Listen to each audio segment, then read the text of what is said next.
सम्मेलन का आयोजन हम अटल पथ माता मंदिर तात्या टोपे नगर रात्रि 8 बजे दिन बुधवार को शुभारंभ कर रहे हैं।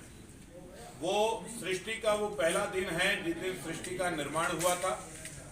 उस दिन भारत के अनेक ऋषि मुनि मनीषियों का जन्मदिन भी है और सबसे महत्वपूर्ण बात यह है कि वो गुड़ी पड़वा का दिन है, चैती चांद का दिन है, नवरात्रि का प्रारंभ दिन है।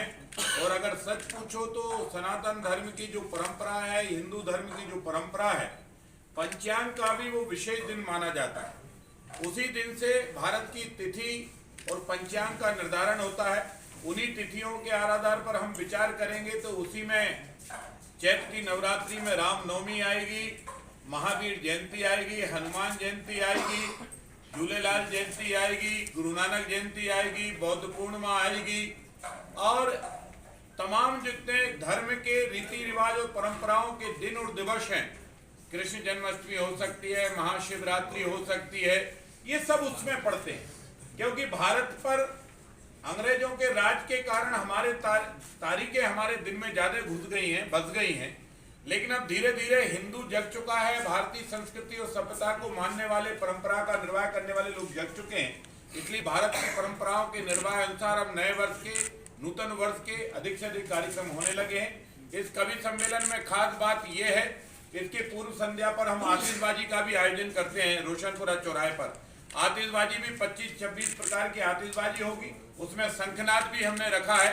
जाते हुए वर्ष का अभिनंदन है, धन्यवाद है, नूतन वर्ष का अभिनंदन है, वो भी होगी, आतिशबाजी होगी और साथ में नए वर्ष का स्वागत के आगाज के रूप में उसको हम एक दिन पूर्व संध्या पर यानी 21 तारीख को हम मंगलवार के दिन उसको करेंगे।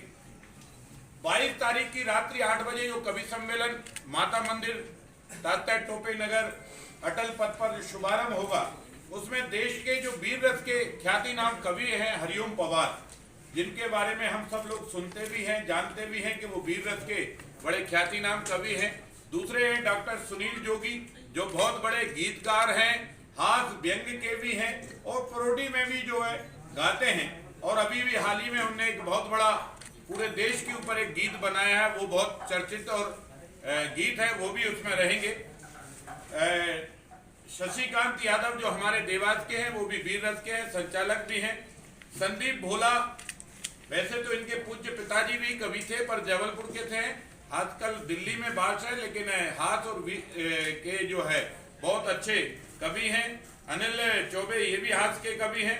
अशोक चारण ये वीर रस के कवि हैं। अक्षर, अमन अक्षर, ये राम पर एक बहुत अच्छा आजकल इनका गीत प्रचलन में है, बहुत अच्छा गाते हैं, ये सुमधुर आवाज इनकी है। दूसरे है मोनिका दुबे जी, ये भी हास्य की और गीत गजल की हैं। तीसरे भी कवि, आखिरी लास्ट कवि है, वो भी हास्य के कवि है। कुल मिलाकर हास्य, वीर रस, गीत, गजल, इस सबका आनंद होगा।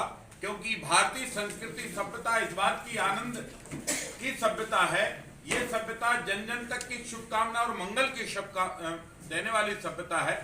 उसी दिन मैं सभी से अपील करूंगा, प्रार्थना करूंगा कि अपने अपने व्हाट्सएप, फेसबुक, ट्विटर, इंस्टाग्राम, जितने भी आज की तारीख में प्रचार माध्यम हैं, कम से कम 22 तारीख को जिस दिन गुड़ी पड़वा का दिन प्रारंभ हो रहा है, उस दिन अपने ट्विटर और फेसबुक का हिंदू नववर्ष की शुभकामनाओं के लिए अधिक से अधिक उपयोग करें, अपने इष्ट मित्र, परिचित और सबको पहुंचाएं और सबको शुभकामनाएं दें।